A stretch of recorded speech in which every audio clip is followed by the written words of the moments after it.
is one of the most prominent singers and guitarists. One of the most Rwandan international renowned. He is director of Rwanda School of Arts and Music and the promoter of Kigali Art Festival. Ladies and gentlemen, Mighty Popo. Hello, Mighty Popo. Hello. How are you doing? I'm thankful. How are you? Good. So nice to be with you here. Good to be with you too. Yeah, because it has been my plan and my dream to be with you and interview you about your career. First of all, where do you get that passion and energy to do music at the level you're doing it? Well, it has been a passion from the time I was really young, you know, like 10 years old. So the inspiration and that love really come from this Nature, brotherhood, you know. It comes from a peaceful place, you know, a peaceful place that sometimes has, you know, has been disturbed, and then that search, seeking to get into a peaceful space, you know, comes inspiration. Yeah. So only nature, nothing else that inspired you? Nature and everything that comes into nature, you know, the yin and the yang, you know. Yeah, yeah, I know. All of it, the negative and the positive, and trying to deal with everyday life, you know. Just absorbing everything that comes towards one, you know. By absorbing it, you know, something else come out. And also, of course, what I'll say, determination. The longing to learn, you know, wanting to learn always wanting to learn new stuff, listening to new stuff, you know, loving music, you know, music is life, you know. Yeah, Yeah, sure. music is life. And you say you started when you were just 10. 10 years old. It's a very young age to think about becoming music and make it alive through the way, along the way for now, more than 40 years something? Well, I'm 54 now, so. 54 in music industry? No, 54 in... No, 54 your age. Years old, yeah. Yo, so 54 minus 10 is 44. That's what I was saying. 44 But in you the see, industry. I didn't become a professional till, say, 1995, 96. But since I was 10 years old, I knew I wanted to be a musician. And that's my inside, you know. There was a force, an energy that just told me, you know, inside, I mean, this is what you want, this is what I wanted, I want to become. In the neighborhood where I grew up, in Gagara, Bujumbura, in the country of Burundi, south of here, in Rwanda, as if nobody knows. Yeah. But in our neighborhood, man, you know, there was so many music happening. Music, everywhere you went, you know, was music. People singing, people playing guitar, of course, football and everything else. But music was all around. I remember some people in Gagara at that time who were in music at that time, like Mutar. Yeah, Mutar was our mentor. He still is our mentor. Yeah, and Eme as well. There was Tanga, you know, Eme, yeah. Willie Mudenge. Willie is younger. Willie is younger, yeah. Oh. That's your generation. Yeah. No, not really. He's elder than me because we... Oh no, actually Willie is older than you. Willie is older. He's older than you, yeah. Willie is almost my generation. Almost your yeah. age. He's almost your age. Yeah. Yeah. So, what else except nature? Are there some singers, some musicians that inspired you? Yeah, definitely, most definitely. I mean, you can't do it by yourself, you know. Everybody is somehow inspired by someone else, as far as music is concerned. So my people that I grew up listening to, beside listening to the music that was happening in Burundi at that time, I mean, take it from from people like Kirundo, Adolf, Akeza Mutima, Nikiza David. You know, those were the local. Mihigo, Christophe Matata, you know, Munyelele, Chanjo Amisi, and all those guys, and you know, Tanga Rema and Orchestra Mabano, Tamfum, guitarist Tamfum, who's here in Rwanda. Besides for that, these are the people that we could actually go and see perform. Although we were younger, we weren't even allowed to go, you know, see where they're playing. But we managed to somehow every now and then sneak in to see where they're performing. Then beside that, internationally, you had other people. You know, you had B.B. King, Bob Marley, Muddy Waters, Jimi Hendrix, Fela Kuti. You have Hugh Masekela, Miriam Makeba. You know, Peter Tosh, Burning Spear, Jimmy Cliff. You know, these are the people now that came to build our personalities as Africans. People who came to remind us about our identity. So you get to really become who you are because somebody has waken up, you know, in you what was missing, which is the love for Africa and for African culture, therefore Rwandan culture. You know, growing up as then we were born as refugees, you know. So then you grow up, you know, you grow up somehow not being all that balanced, you know. So that music came to compensate something that was missing, you know. But mostly to remind us that, you know, Africa is the way to be. You cannot run away from yourself, like Robert Nesta Marley said, you know. Yeah, so what did you start by? Singing or guitar? Guitar. Guitar. I still don't consider myself a singer. No. Nah, I sing with my guitar. Yes. Why didn't you tell me to bring my guitar? But you have more than 6 albums, which Yes. means you sing. Yeah, no, as well. like I said, you know, my first thing is to sing and to compose. Yes. I mean, to play the guitar and to compose. Yes. Because my favorite musicians are amazing singers. And I cannot sing like them. I mean, I'm talking about Otis Redding, Yes. Stevie Wonder, Gladys Knight, Ada James. Barry White. Barry White, yeah, not too much Barry White. Mm. Not too much. Mm. Low voice, really. I mean, I appreciate and I Percy Sledge. and I respect Mhm. Barry White. Mm-hmm. But yeah, I mean, he's an amazing musician. Percy Sledge, yes, definitely. Yeah, Percy Sledge. Yeah.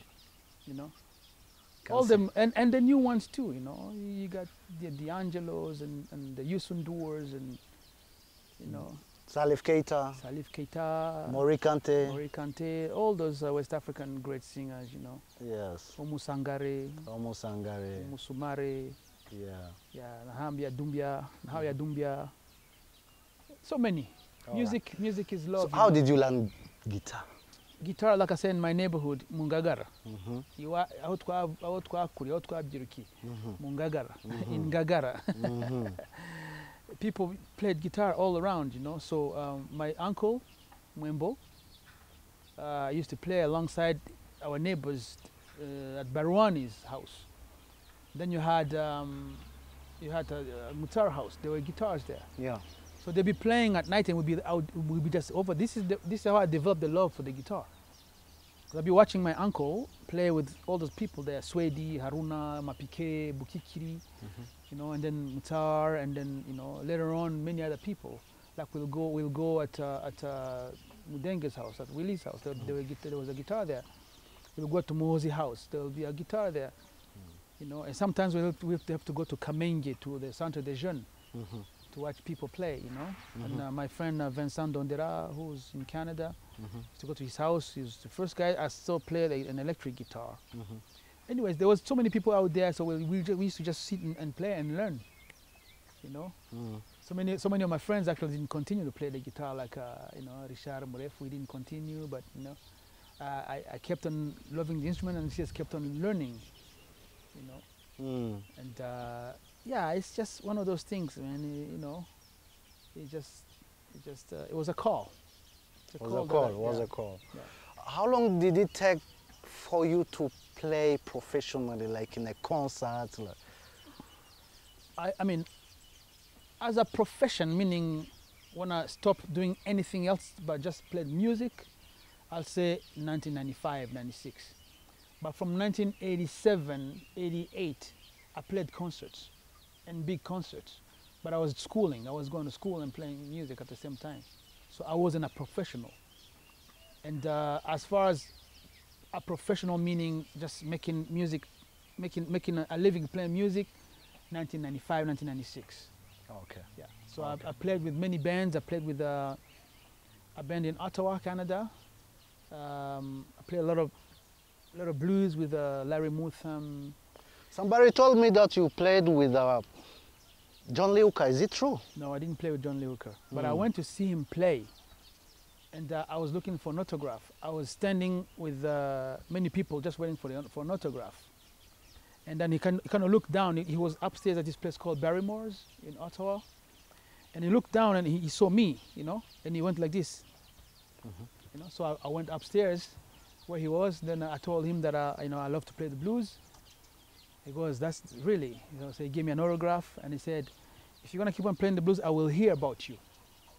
Yeah, and that was, for me, it was like a dream come true, you know, to go to shake his hand after his concert, you know, because it was one of the memorable concerts I've ever seen, you know. Yeah. Yeah, and then to be in his presence and to be in front of him and shake his hands, you know, it was something that I will forever cherish. I can feel it. I can feel it because John Lee Hooker is one of the most Legend. Yeah. legend of the world till now.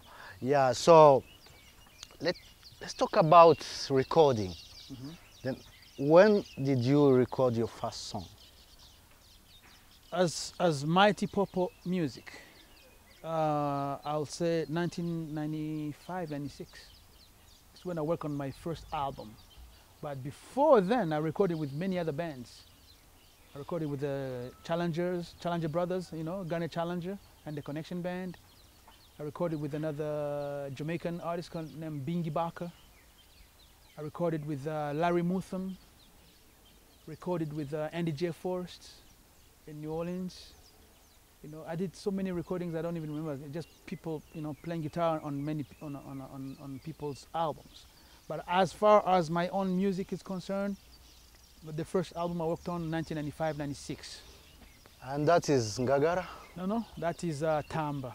Tamba. Yeah, Tamba. It had, yeah, Tamba. Tamba is the first album. The first album, yeah. Dancing. Dance, yeah. Dance. Dance. Nyakadiho. Yeah. Yeah, I see. And after you recorded that was a flop. a flop. It was Really? a flop because I recorded it, and the critics that came out after that were negative. Because it was an album that was all over the place, you know. It wasn't all in union with, you know. Because I mean, you see, people want to hear an album that has one style of music. And at that time, I did a lot of blues and some world music. I mixed it all together. And you can tell, I mean, although to me it felt good at that time and with great musicians, the album sounded really good, you know, but the composition was all over the place, you know, the songwriting was all over the place. Yeah.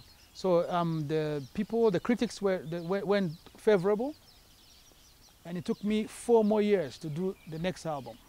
Wow. Because I took 4 in, more years. yeah, I took in all those criticism, the good ones and the bad ones, and I sat down again and really start to think about who am I musically?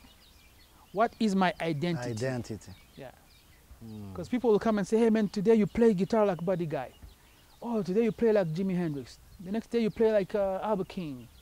And I said to myself, when are they going to say that I play like Popo? Like Popo. Yeah. Mm. But in the meantime, I came to Rwanda in 1998 to participate in the first FESPAD, you know, festivities. Yes. And that was the first time I got to see this beautiful place. And when I went back to Canada, I closed myself in a room and meditated and closed one page of my musical life and opened another page. So from that time on, I knew I was going to do something that was going to resemble me, that was going to be natural to me. Although it was like going against a strong wind because I was so much into the Blues and blues, you know, and wow. reggae, And reggae. and you know, then I was, you know, merging into world music. So I sat down and learned, listened to all the world music, and I waited till it became natural to me, because it was something that I was turning my back onto, that now I was facing. You know, the sounds of world music were always with me, and there's no other place to go dig deep than Rwanda. So what I did what was natural to me. I came back to the source. You know, came back to the source. So I did my first world music album in 2000 2000. called Dunia Yote, and that one got A really big success, big Well, I success. would say it's a success because the reviews were really good. It got to number 18 in world music charts in Germany. Wow. Yeah, Wow. and I think I got a best release in Ontario for world music, and basically that really gave me a platform to work onto now into the world music, you know, space. And it was completely what music? Completely world music. But see, world music also that resemble Popo.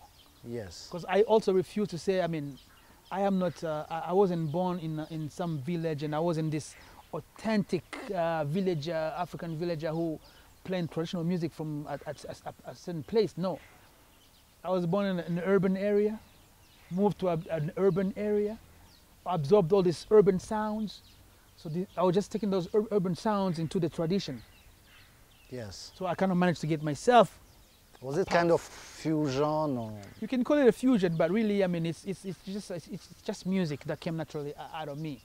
But even though it was a success, you can still see the evolution of the album that followed. It was now getting closer and closer to where I wanted to be. Because after that, that's when I released Ngagara. And Ngagara, it was a tribute to Ngagara, where I was trying to sing in a language that would resemble the language that we spoke on the street of Ngagara.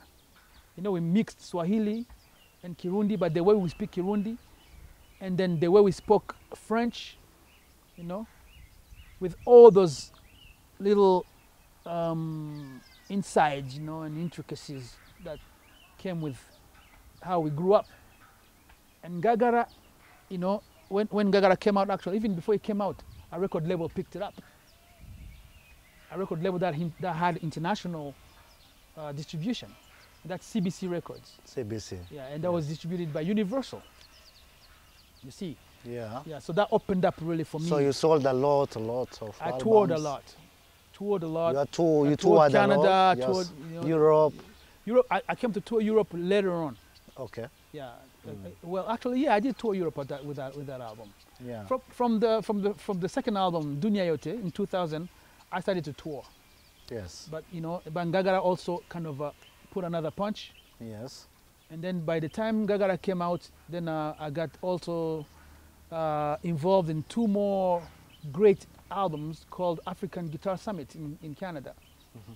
So CBC Records put together the who's who, you know, guitarists, you know, from African background. So I was part of that project, and that project went really huge.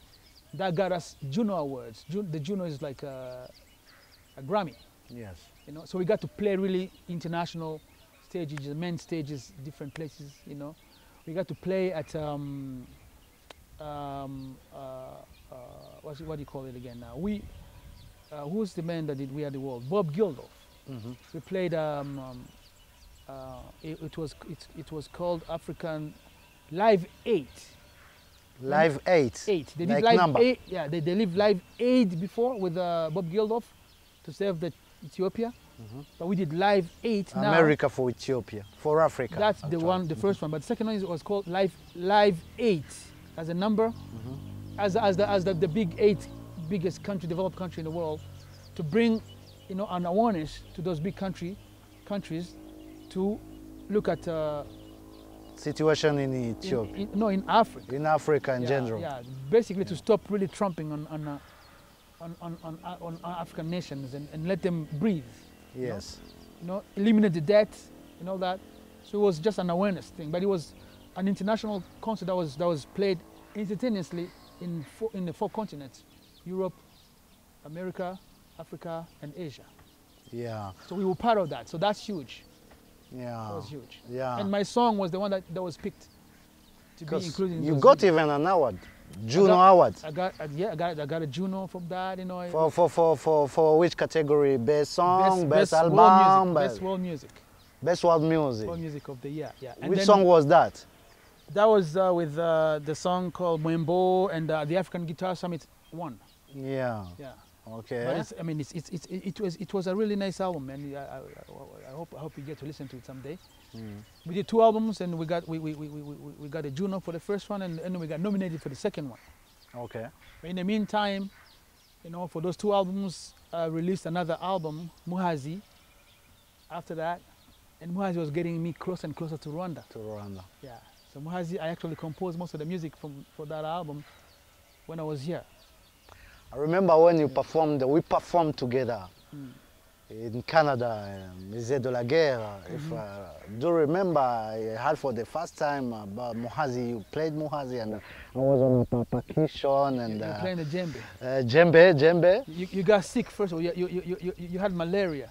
Yeah, a day before or a day after, something like that. You had sweat. Yeah, and Miss Ninette was there, Empress Nyiringango. Yeah. And this is And when you Jean-Paul. came to tour with your theater group. With my With theater the group. late great Eddie Eddie Sekanyambo. Sekanyambo, May our his brother, soul may God really, Rest in peace. receiving him in his kingdom. And I was really so touched how you really still love your country and want to be identified as Rwandan more than Canadian. Well, because I am Rwandan more than I am Canadian. You know, Canada is a country of adoption. I love it. I respect it. I love the people of Canada. I love Canada. You know, but I cannot deny who I am. And this is one thing that I like about Canada. Canada will allow you to be who you are in Canada, as long as you're a good, abiding citizen. You know, so I don't think there's a country like that. I mean, I will. Beside Rwanda, there's no other place I will live beside Rwanda and between Rwanda and Canada, really. Because If you had to choose, I don't have to which choose. one you have to choose? I don't have to choose. If I have to choose, I choose my head. You know? Because you say you love Canada and you love I do. Rwanda. Yeah. It's true, but my head is where I have to be. Yes. Yeah, that's the best home. Yeah. Yeah. I see. So after Gagaret came Muhazi. Muhazi. Then when came Mighty Popo as an album? Because you have also an album called Mighty Popo, I think. No. No, I don't think so. You don't think? Just my artist name. Oh. And when did you get that stage name, Mighty? Okay, Popo, we know. Yeah, that's way back in 1988. There was a guy who used to play the harmonica. His name is Larry Mutham. This is a harmonica. That's how it looks like. This is a blues harp. Yeah. A professional, harmonica. Yeah. So Larry, he used to play the harmonica, and then I was his guitar player. You know, all those years schooling in Canada, I was touring and playing with Larry Mutham. He passed away also way back when. So May he rest. yeah. And he used to introduce everybody on stage as Mighty so and so on whatever instrument they were playing. Like he'll be, now Mighty Mukama, on the drums, and people will go, wow. Yeah. And then the first day, he called me Mighty Popo on the guitar. People started laughing because I was so skinny. If anybody knew me then, I was a mosquito. Yeah, I can see. Yeah. I was very, very, very skinny, So, also put skinny with mighty together, it's a funny thing. When you say Mighty Popo on a guitar, people start laughing. For someone who... Yeah, it was so tiny to call him Mighty, Yeah. And so inside me, I was like, okay, yeah, it's funny, but you don't know what you just did. Because they were laughing at me, and I'm going to try to be as mighty as I can. You are mighty in playing, of course. Not, anyways, not in size, but and then in because playing, he was somebody who was really, Larry was entertaining a lot, So he, he used to tell stories of how I was swallowed by a hippo, you know, and that's why I got my name Popo. You know? And people started to believe that, and in the media, people were That's calling you. me and say, "Hey man, is it true that you were swallowed by a hippo?" Yeah, And then that's why they call you Popo. And then to make the sauce good and put some salt and pepper, Yeah. they say, yeah. Well, after when I was younger, a hippo swallowed me, you know, and I fought inside the hippo and I got myself out. Anyway, so that is the guy that gave me that stage name. You But reco- Popo, of course, you know, is my nickname from when I was young. Yeah, I know. Everybody knows you by the name of Popo. Even some people don't know your name. Even I knew your name late. From Rigand. Yes, Wamurigand. Yeah, play for us some harmonica, Popo. You gonna pay me? Yeah, why not? All I need is just a couple of bananas. All right, Come on, I'm saying. okay. Yeah.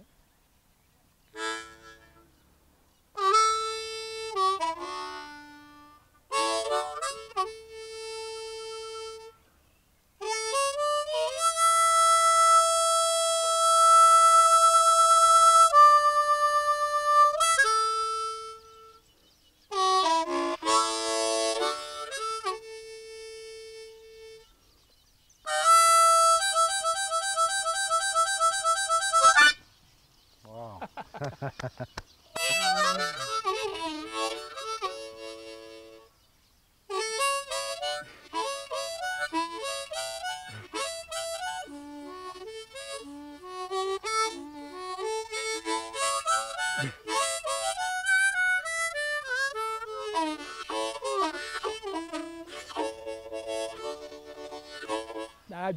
I forgot. Wow, it's I all forgot, right. I It's forgot. all right. Thank you so much. So, how many instruments do you play actually?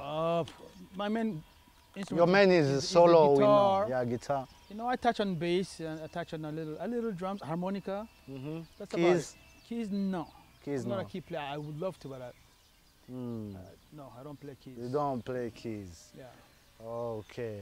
So tell me, Mighty Popo, is music a serious business, a serious profession? It's as serious as it can get. You can't, as a matter of fact, you cannot come as serious. There's nothing more serious than music. Really? Me, business-wise, look at the first. I mean, if you want to talk about financially being good, it's up there. You know, among the most wealthiest people on earth, you'll find musicians.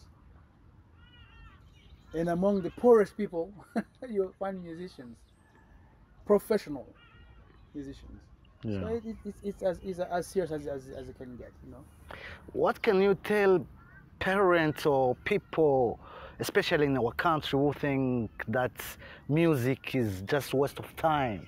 And sometimes they call names musicians Basagi Hobe or some Well, names, you know. Yeah, I mean, it's just a misconception of parents who, I mean, there's no parent that wouldn't wish for their children to succeed in life. So when a child manifests a certain passion for art, parents get scared because they think that their children, you know, are going to be failures. I think that's where that fear comes from. But that's not the case even in Rwanda these days. 'Cause as you can see, Rwanda put privileges, you know, passion over general education. Even if you're going to study whatever you like, before that you have to love it. So even the country encourages people, students, I mean, you know, children, to do what inside of them, what they're passionate about. Because that's what really has been failing so many countries, you know.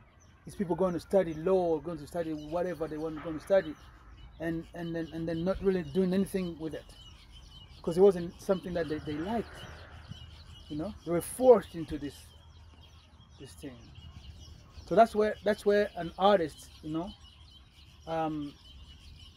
that's why you find a lot of artists free, because they're doing what they love to do, whether they succeed or not. And success in these instances means what?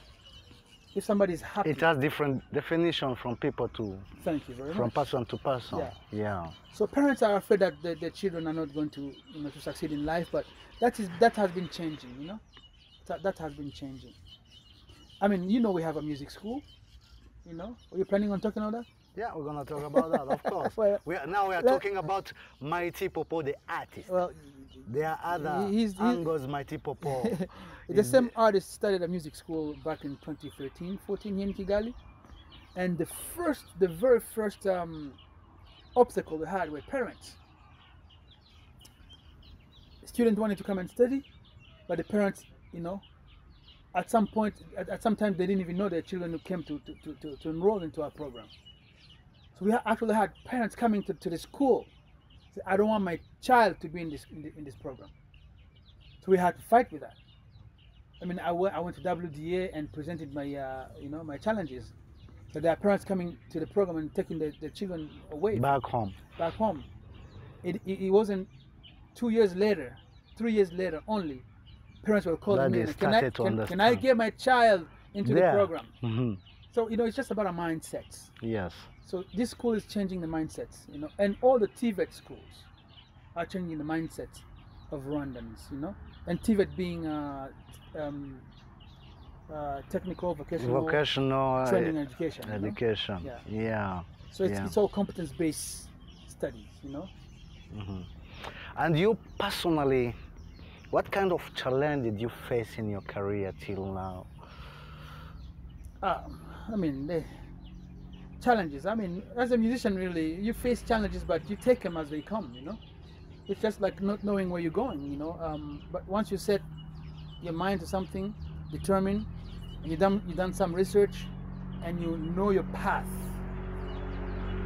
Like when you get criticism from the first album from Tamba, and Exactly, you that's- say it was a flop, someone can just get discouraged and That's what I'm talking about. It's the give direction. up or Yeah. something. No, you don't. If you give up, I always tell my students, and other fellow musicians, if you give up, maybe it's good for you.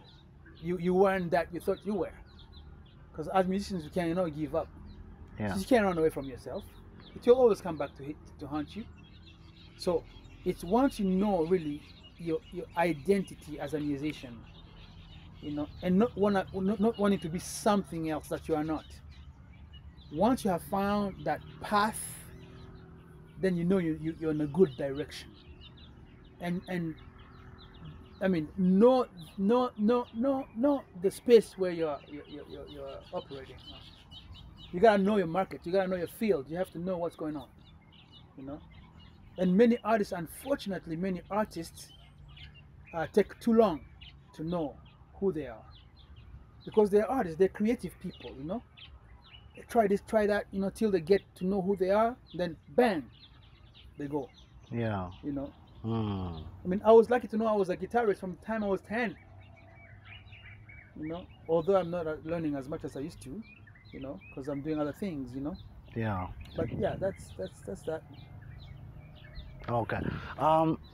Give us your top 3 songs, Mighty Popo songs. Mighty Popo songs. 3 songs that you Right. love most, and It's that we're difficult. gonna play here. It's difficult. I mean, you can play Urugendo. Urugendo. Yeah. Mhm. You can play Gakondo. Mhm. Kwa Gasabo. Yeah. You can play Rwagasabo. There you No, go. I mean your 3. Your No, 3. that- You, not I mine. mean, You. It's like saying this child is better than that child of mine. It's impossible. I know, and But I just picked songs from the latest album. I mean, I'm working on something you like these days. mhm. I'm working on a reggae album. Okay. Yeah, as a matter of fact, the whole album is gonna be reggae. Okay. For the first time, I'm doing reggae, album as such. Why reggae? Reggae built me. Reggae gave me a direction. Reggae saved me. Yeah. Yeah. I said some producer, some Jamaican producer, Lee Scratch Perry. Mhm. He said that reggae is the music of the soul. Every music is music for the soul. I mean, If it doesn't have that soul, that's why you don't like certain song. Yeah, but there's some other music of just entertainment, you know, because he was explaining that comparing ska and reggae, and he said ska mean- it was for just Yeah, I mean, Yet it was music. You know, he knows that stuff because I mean, he was there when it started. But I try to stay away from labeling and definitions. The soul is large, you know. Everything. I mean, reggae got soul, like Tooth and Metal said. Reggae got soul for sure. yeah. Yeah, reggae got soul. Mm. So does Rwandan drumming. So does rock and roll. So does blues. Yeah. So does jazz. Yeah. So does Afrobeat. Afrobeat. Yeah. Which is okay. I mean, I'm not arguing with what Lee Scratch Perry said. It's just that for me, what really came to save me as far as reggae is concerned are the lyrics. The message in reggae music saved me. You know, in a way that you can say somebody was awakened. You know, because for the first time I heard somebody talking about Africa in a way that, you know, was speaking to me. And It was as in a young, reggae. as a young person, you know, as a young refugee, you know, a sense of belonging. And if I guess that was Ijaman, Africa. No, Mhm. no, Ijaman came late, you know. Ijaman came late, and Ijaman Levi came late. But this is like we're talking about Peter Tosh, Burning Spear, Bob Marley. Yeah, yeah. Yeah. Yeah, I said Ijaman Levy because of his song Africa. Africa, Yeah. taran, taran, Yeah, taran. yeah, yeah, yeah. Because when I listen to that song, even me, I feel proud and Yeah. really For me, the song that did it really was Get Up, Stand Up. get us stand up. Yeah, stand up for your rights. That was so political and so really, It's just on point. Yeah. Today, it's still relevant. yeah. You know. Okay. Now we're gonna talk about Popo the promoter, cause he's the one who started, who founded what is called Kigali Up. Is the biggest music festival in the country. Mighty Popo, how did you think about bringing up Kigali Up in Kigali? Well, Kigali Up is a result of me coming to Rwanda and realizing that live music was absent. And I said to myself, this what I'm witnessing cannot be happening under my watch as a Rwandan artist. See, I used to come here since '98. I used to come at least every year, every 2 years. You know, I'll come home. You know, I'll go back and tour the world, whatever, and then I'll always come back. So I talked to my friends in Canada, people who had experience in festival business. Talked to a really, really good friend of mine, Kerry Clark from the Calgary Folk Music Festival. She talked to a friend who also knew me. Talked to our brethren, Che Rupari. Yeah, Cherupari. Yeah, talked to Just Kayihura, Yes. you know, Shubebe. Shubebe. Yeah. Mhm, Talked to Patrick Sharangabo, you know, Yes. Congo, Yes, I you know know. him. Mhm, And Kibuka. mhm. And we got together and start brainstorming about what we can do. So together with our Canadian partners, we said, I mean, you know, they asked me a bunch of questions. Is there a site we can have a festival on? I said, there's a site. Internet is there, internet is there. Water is there, water is there. Electricity is there, electricity is there. Safety, Roads- security. Roads that goes to the site, They there are are there. roads, clean roads, no plastic, no nothing. And then okay, so we start fundraising. We fundraised, got the festival, you know, in line together. Came with everybody. We came together with another artist from Canada, Shakura Saida, Mhm, Shad K, mhm. Shad Kawango, hip hop. Yes. You know, Mhm. we came here together and put it and had our first festival. Of course, we came first to campus and to talk to people. We went to every office possible, you know, telling them about the project, and it was really well received. You know, then that's how we really started, because I wanted to change the mentality of playback music. Yes. I wanted Rwandan children to grow up seeing, hearing, you know, live music, you know, and musicians from Rwanda to play live music again. I say again because it used to be like that before, and it disappeared after the Yes, war. after some. Yeah, you know. So that's how we started, and it didn't take too long, you know. 4 years down the line, people in Rwanda started asking to see live band more than playback, Yes. lip sync. And today it has changed. I think today, If you don't play live, go. if you don't play live, Go away. yeah. So you have to remind the people that Kigali Up was there at the beginning Yeah. to make that change. you know. Yeah. It's We really. are game changers, you know. In everything we do, we try Yes. to be game changers. Yes. Yes. It really did, because today we can have live all over, all over, all over. Any place they play live, and it's because those initiatives, those initiatives that really change the mentality. As you say, that is, you are game changers. The other thing too we can add to that is, along with the festival, there was something deeper beyond the festival. It's Pan-Africanism, because we brought in music birthed out of Africa back home, you know, blues, jazz, funk, reggae, folk, rock and roll, you name it. Traditional.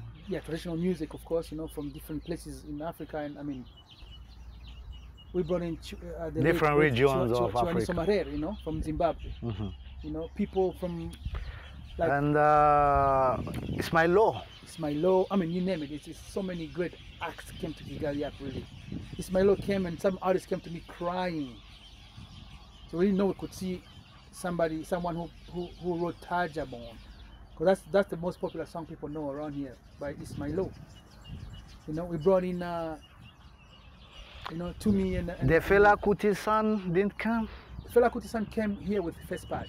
with first part. Yeah, Yeah. yeah, I think he came with that with First Pad.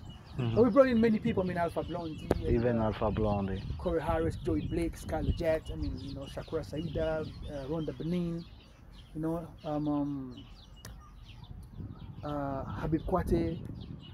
You know, so many. Lokwa Kanza. Lokwa Kanza, yeah, I see. You know, Corey Harris. I mean, it's so Do you manage to cover the cost of? It's difficult. It's difficult because I talked to the people. a festival is a big thing, and big you thing, know, and bringing all those people together here on the same stage. Yeah. Without sponsorship, you cannot do it. And that's another thing we can talk about later on. Okay. Because I was going to ask you, what about here, Rwanda? Are they really responding positively in terms of No. sponsorship? Because I know it's a problem for us. Yeah, yeah. Because I'm in showbiz, and I know it's a problem. You understand, knock yeah. and knock and knock and knock. Yeah. Out of 100, you get 1 or 0. Yeah, it's a challenge, you know, that we're trying to tackle, we're trying to find solutions with. But it's a big challenge. The private sector is absent in entertainment. So much. And I want to call investors really to invest in I mean, art. people have been trying to call, you know, but investors also have to see that they can make their money back. But before you call in investors, the country has to invest. When you say the country, you mean government? The government, yeah. Country's government, and government is people's we. So we pay taxes, you know, some of the taxes have to come back to be invested in the arts and in Government entertainment. has a lot to do, because we don't even have a studio. Studio, we have studios. Yeah, studios we have private. I mean, from You the mean government, recording from the studio? government, recording I mean, studio. this is it's something that we need to understand. Government doesn't have to have a music recording studio. Yes, I know, but when you say government has to invest, what do you mean? Infrastructure. Infrastructure, For us to have football, they have to build stadiums, stadium. right? So we need the stadiums of arts. Yeah, You know? yeah. And I think the government has, they have understood. There have been talks into building infrastructure, into what we're doing. You know, it's just like what they have told us all along. You know, government had priorities. You know, and now they're coming into the entertainment sooner than later. Well, Yeah. In the meantime, though, you know, we have to just find our way up there till they put all these things together. But what's so interesting is that we're getting ready as artists. I mean, look at this big thing that's just been built over at Rebero. RDB Yeah, thing, yeah. yeah, Olympia Yeah, and look at Arena. the arenas. There's only one, you know. There's few of them. There are, you know? there are two arenas also now. Inare, There is there's the Inare and there convention. is But Kigali those are Arena. big things. Yeah, very big. Yeah, so we're talking about now things to build an infrastructure in neighborhoods. You know, small national theaters. Yeah, like the Canaro Olympia is small, is That's huge. really, That's more than huge. really. Yeah, that's big. Yesterday I just passed by and I watched it from outside because before I was inside, I saw it. It's big, yes, Maybe you look at the but you look at the from stage. outside the house was No, so yeah, no, small, it's everything and I else- was like, eh. everything else around it is huge.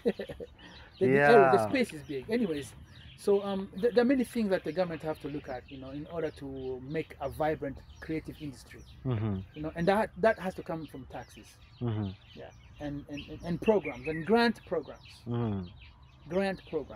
because there are things that you cannot really commercialize. They are cultural heritage things that you cannot commercialize. You could, but before you do it, there's something that has to be in place. You have to develop it first. You have to get the platforms, you know, for cultural heritage, you know, Mm. stuff. And today, how do you judge or how do you qualify the music industry in Rwanda? Is it The music industry has been building. It has been building. It has been looking for itself. I mean, it goes together with all the creative industry that we've been talking about. I mean, film, media, you know, even sports. it's growing up? You know? Yeah, it's somehow growing, you know, and so the music industry, it's still in you know, it's growing. What concerns me the most is the talent, because I mean, you have to choose the fight you can win, you know. Yeah, of course, of You course. gotta choose the fight you can win. So I picked the talent development, Yes, hence the school, you know, and the festival. yeah, Because when the people who are into business gonna be in place, then we'll have something to pass on to them. hmm Yeah, and I'm more afraid of mediocrity than commercial success, because I'm an artist. yes, yes. I see. Yeah. So far, how many editions have been there Kigali of Kigali Up? Up, 8. 8, Yeah, 8 editions. Yeah. which means it has been 8 years that Kigali Up is Yeah. there. So we missed this last year because of COVID, Yes, and probably this year too. yes, Yeah. And if anything happens this year, be small, on a smaller scale. yeah. I got you. I got you. And are the artists really those that you bring here feel the country, feel the I mean, I remember Ismailo came twice, Mhm. right? And Ismailo, every artist, you know, international artist who set foot in Rwanda to come to Kigali Up, they became automatically ambassadors for Rwanda. I have one person already who moved back. He's here, Joy Blake. wow. He's here. Who Wow. would like to become a resident of Rwanda. From Kigali Up to Kigali town. Exactly. Yes. And I had other people writing to me, we want to come back to Rwanda. And Ismailo had on his website, I'm Rwandan for almost 2 years. Wow. Yeah. Wow. And I mean, whenever we talk, you know, I mean, this is Africa, you know. I remember Habib Kwate. Habib on stage said, it's a shame that all these years that I have toured Africa, you know, back and forth, and it's the first time that I'm performing at a I'm festival here like in this. Rwanda. Yeah. So we should have those dialogues, those connections among ourselves, which is what Kigali Up was doing, you know. After a little while, you know, 2-3 years, we became one of the best festivals in Africa. In Africa. Because I connected dots with other festivals in Africa, you know, and we exchange knowledge and skills. They'll send people here to train us, and we'll send people to train them, you know. So we work like that, Yeah. you know. Yeah. Yeah. Without forgetting our Canadian friends, of course, because they really. It's the biggest partner, Yeah, and Canada. we actually took the model of Canadian Folk Music Festival, Yes. because it's a vibrant and it has life. You know, it's just not a commercial thing. You can make money and build people at the same time. Yes. You know, you can come to a festival with your children and feel comfortable, secure, and have some quality time with your family while listening to some good music and experiencing some amazing, you know, art at a festival like Kigali Up. That's the aim, really, you know. Yeah. And yourself, how do you feel about that success? I don't see things as success myself. Sorry about that, but because I don't really measure success in When I mean success, I mean seeing what you've said, how people are now coming to Rwanda and feeling Rwanda and yeah, feeling at home and all of those things. in that sense. Then yes, I appreciate and I cherish that what you call success. And you know, to me, if I see one person being lifted up, you know, from coming to a festival already, it's good. It gives me strength to continue. You know, it makes me wanna continue. You know, I remember somebody called me once from Holland. You know, they told me, oh, they just saw a piece on English French 2024 about Kigali Up, and they were like, really, we want to thank you for doing that. I'm like, oh, thank you. I didn't even know it was on French 24 English. But sometimes Really? we do these interviews in French and everything. And some other people, at some point I was really low and down because the sponsors weren't coming, you know, and it was really difficult. And then somebody told me, I mean, we just heard about Kigali Up on BBC. Really? Okay. So maybe I should continue. Not because of BBC, but because I mean, people are encouraging me to continue because it has changed them and it has made their lives, you know, better. Yeah. That's really what we are. That's what we are after, you know, changing people in a better way. So whenever I'm down and whenever I'm really, really low, I think of that. I think about a lady who came to sell ice cream at Kigali Up. And then 2 months later, she called us. She wrote to us actually. She said, because I came to sell ice cream at the festival, now I have so many clients afterwards. Because they're coming looking for my ice cream because they discovered it at Kigali Up Music Festival. That makes, okay, so it's working. Basically, it's working. Let's continue. Okay. No matter what. It started when it was free entrance. Then after it was paying. It wasn't as free as it sounds. It was affordable. And it has always been affordable. And that's one of the main reasons why really somebody who's thinking commercial festival will have problem with Kigali Up because we want it to be affordable. We want it to be community oriented. And those who make money at as commercial music festivals, they charge big bucks because it's a lot of money to make to put a festival together. So when somebody invests a lot of money into this festival, we will charge. Yeah. But we'll still charge, making it affordable to the masses. You know, it has to be a combination. A festival has to have a lot of people so that it can be really It has to a be real affordable. one. It has to be accessible. Accessible, yeah, Which that's means what I mean. It demands a lot of sponsors, you know, from the cultural industry, from the partners, and then commercially viable. Yeah. You know, it's possible. It's been done. You know, it's been done. Yeah. You don't always have to make money and destroy the earth. Because most of the time, I mean, I'm going to give these assumptions now. Let me not go there. Yeah, and in the future, who do you want to bring us in the future as a for Kigali Up, musician for Kigali Up, like I would like to, icons? Yeah, I have this mad feeling and love to bring traditional music of Africa into Rwanda, as many as possible, from the Zulu to the Egyptians, and from Gambia to, you know, Tanzania, Tanzania to Madagascar, you know. Somalia. Somalia is really up to, you know, from us. So get that, and then, you know, get to really introduce that to the Rwandan people. Yeah. Yeah, we've discovered a lot of big, great musicians because of just Kigali Up and Fespad. They brought us like Kassav, like Alpha Blondie, like Lucky Dube and other Beanie Men. Yeah, because of those festivals, and really I salute your initiative and work about that.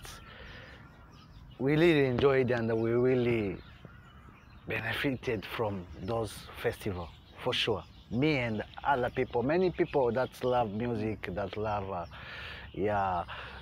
So, is there any other festival that you think in Rwanda is at the same level, or just as? Oh well, I mean, I don't like to put things in balance. Balance. You know, I mean, there are other festivals that are trying.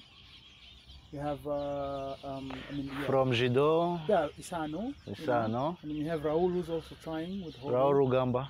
Yeah, Raoul Rugamba. You also have Bubu who's trying with his thing, you know. Bubu is doing a great work. Yeah, Wachu, and things. Yeah. And you have Fespad and you have the film festivals. Fespad is like it's dead. No, it's there. It's just because of COVID. It's been a long time. I don't see. It's there. It's there. It's there. Yeah, I mean, you know. And there are few that are trying, you know.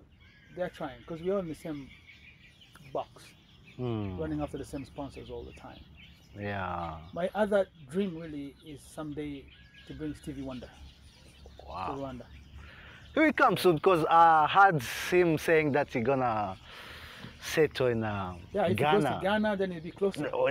Yeah, if he's in Ghana. Right? Rwanda, yeah, Rwanda go to Ghana. Rwanda goes to Ghana. Oh, Stevie Wonder, we are really be there at the front line, I can tell you, yeah, because he's one of my musicians, like the other you said, the Otis Redding, and yeah, as a bluesman, and yeah. I would like to see him. When are you bringing him, really? It's like next year. It's a dream. A dream to come true. Maybe he'll watch your show. Why not? He come even here. Yeah, if he come in Rwanda, bring him here and yeah, have a show with him. Who wouldn't like to come over here? Look at this. We're in the nature, almost in heaven. But the world is beautiful, right? Yeah, the world is, especially Rwanda. COVID or not. Rwanda, COVID or not, life goes on. Yeah. Ladies and gentlemen, you're gonna watch now Gwagasabo from Mighty Popo, always.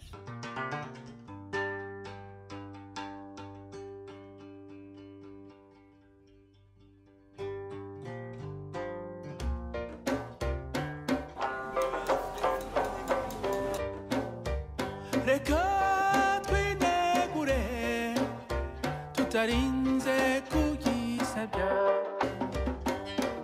Samira hafi dufatanye kucyubaka wikangwa n'ibyubona ntugakangwe n'ibyurora subwiza bw'umubiri n'urukundo rw'umutima wikurikira ubukire muri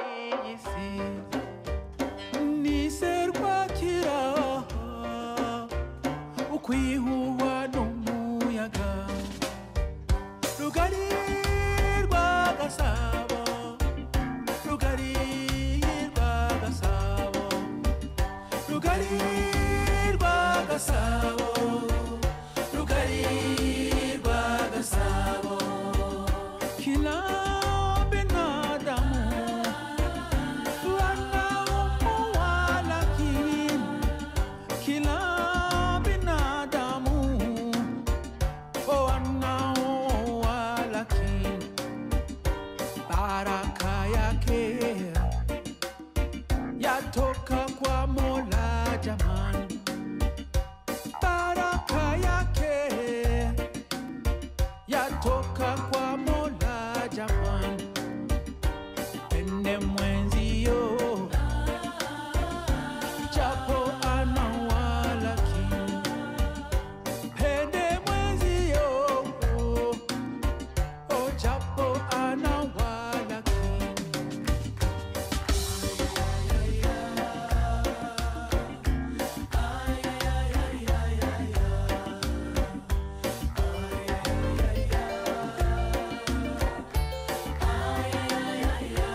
jamani, ni hali ya dunia, hakuna aliye sawa.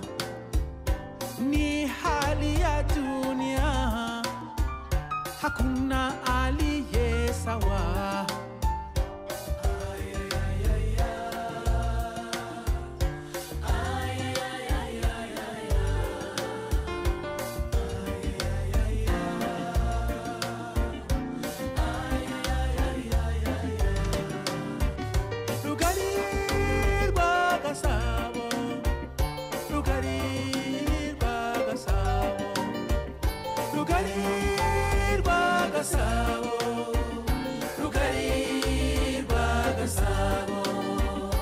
Ni hali ya dunia, hakuna aliye sawa. Ni hali ya dunia, hakuna aliye sawa.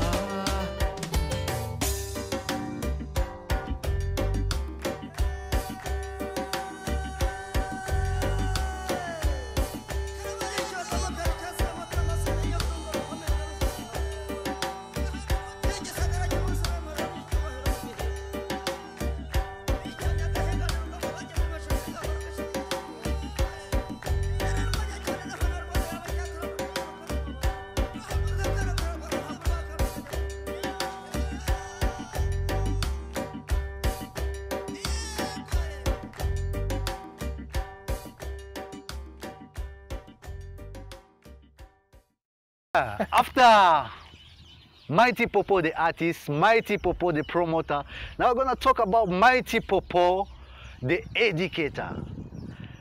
But before I go far, I want to thank you so much, Popo. I think I even did it on my Facebook one day. I posted you and I said, thank you, Popo, for really changing the game. Now we have professional musicians that can play some professional things, and we enjoy as the public. And it's something that was not there before the school. There were some few people who were playing some groups, and you could see them everywhere. They are the one playing here, they are the one playing there, they're the one playing there. And when the Rwanda School of Art and Music started, now we have really professional music and young people. Not the other people are the bazé. Yeah, but now you can see, like, I don't know if you saw yesterday, Empress Nyiringango, Miss Ninette did some show with. She was on national TV. On national TV with. On Vasas with Lucky. There was some young man who was playing guitar, and I was thinking is Tamfum, young Tamfum was playing there. Yeah, he's my former student. Is your former student? Oh my God. I said, you see what I'm talking about? I didn't even know that he's from, he's from the school. Your school. So, how that school started? Well, yeah. Well, first and foremost, although we talked about the challenges the government has, to secure this entertainment industry, we have to thank the government greatly for allowing everything that I'm doing, here. You go, you explain things to them. If it's possible, they will let you express it and do it, and they will even fund it. So I heard about WDA looking to start a music program from a Scottish guy, who wanted me to help him, with his to develop a curriculum for I think it was a 1-week workshop. Just 1 week. Yeah, I was in Ottawa. He wrote to me, He's the first guy who told me about WDA. I didn't even know it. So I told him, hey, listen, man, I'm coming to bury my mom, actually. I'll be in Kigali in May, This is way back in 2013, Now, you have to understand, with Kigali Up, we used to do the week following the festival, we do workshops. We do workshops on many things, on many aspects of the music industry, whether it's on musicianship, whether it's on hip hop, creation, Music business. creativity, music business, photography, music stage management, all that stuff that requires a school, a training, a proper training. With Kigali Up, we used to do that. That's why it was easy for me to help this Scottish guy, a very good musician and a good writer too, So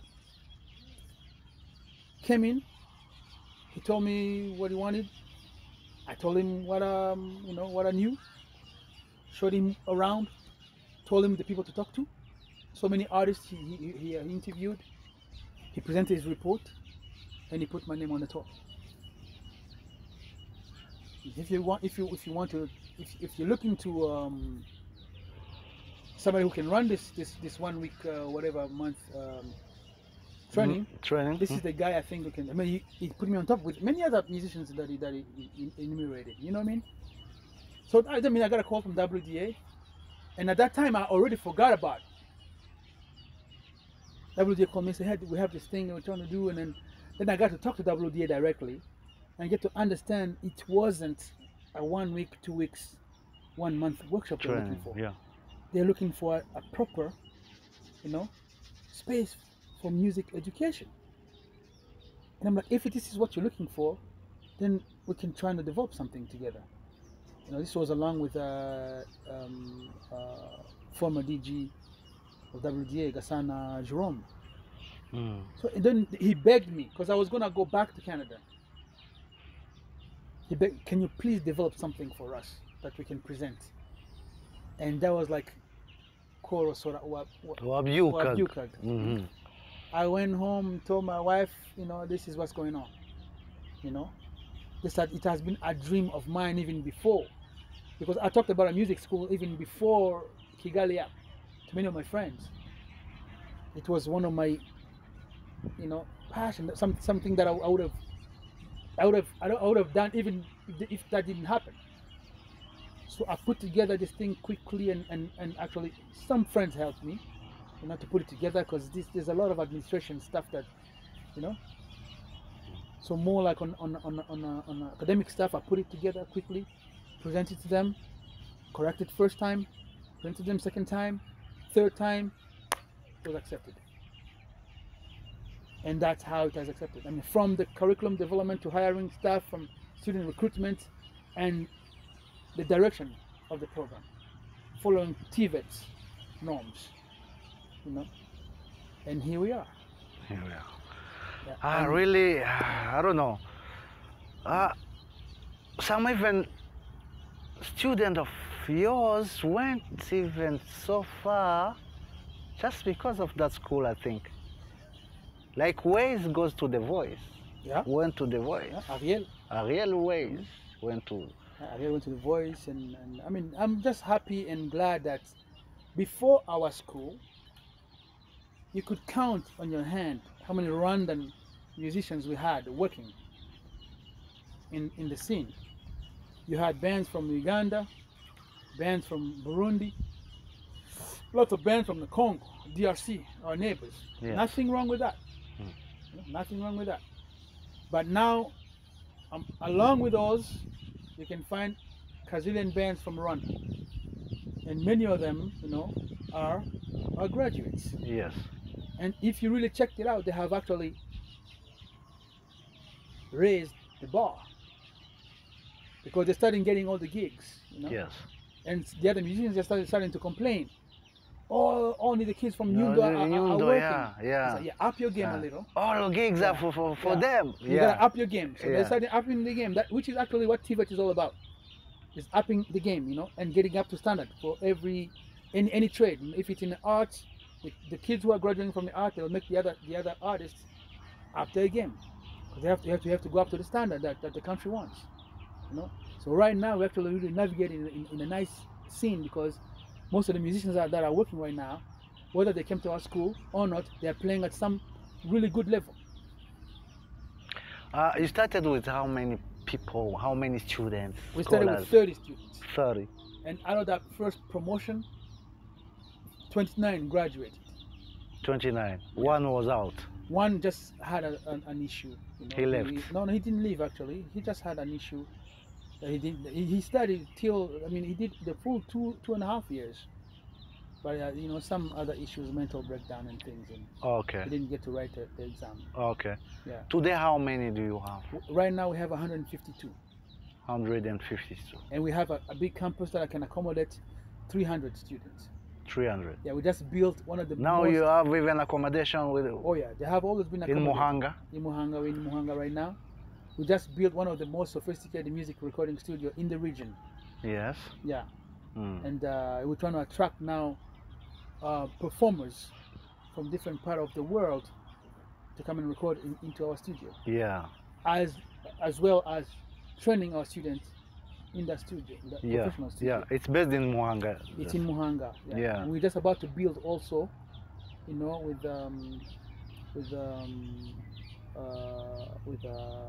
support of the German KfW. We're about to start building now a performance hall that can accommodate 350 people. Okay. Yeah. What does it take to get enrolled in Rwanda School of Arts and Creative Arts and Music? Music. Yeah. So in order to get to study, you know, into our program, you have to have had 9 years basic education, what they call tronc commun. Mhm. So you need to have at least that. Mhm. You can be from the university, you can come back and study, Mhm. but we demand, and that's government protocol. You have to have done at least those, 9 years basic education. You need to have talent because we proceed by auditioning. You come in an audition. If you pass the audition, Yes. come and study. But Mhm. you gotta pay. How much It's little. It's 120,000 per term per term? 120,000. and 20,000. Yeah. Only. Only. It's very little, huh? The first term is 150 because you have to get uniforms, Yes. and you pay that. We accommodate you, we feed you, and In 120. we teach you. Yep. Wow. It's very affordable. It's very affordable. Very cheap, even if It's, I mean, it's if not I cheap. can say It's even. not cheap, but it's Because affordable. cheap is affordable. it's sounding It's sounding affordable. yeah. It's affordable. Yeah, it's affordable. It's affordable. It's affordable. Yeah. You're getting $1 million education Mm. for 120,000. Mm. You know. Mm. Okay. So, Mighty Popo, can you give us 5 rules for success? For someone who wants to be successful. Rules, just like sentences, phrases. 1, 2, 3, 5. Okay. Rules. Number 1. You have to know what you're doing. Number 2. You have to be able to adapt. Number 3. Determination. Number 4. Research. Number Research. 5. Number 5. Research. Number 5, luck. Luck. Wow. Yeah. Do you believe in luck? Yeah. I've been lucky so many times. Yeah. But you see, you have to know how to grab that chance. Yeah. You That must be means- ready. Yeah, because some people are lucky, but then they take that luck, then check it in the garbage. They waste it. Okay. Thank you so much, Popo. It was a great pleasure and honor to be with you. And ladies, gentlemen, you have heard Popo's story, Popo's success story. I hope you get inspired, especially you young people who want to go far like him or other successful people that we bring to you. Good night and bye-bye. Ndorezi wacu murindashyikirwa, ibigwi byanyu n'umurage wacu, menya amateka mwana w'u Rwanda ye. menya amateka mwana w'u Rwanda uri utaganiriye na se ntamenye icyo sekuru yasize avuze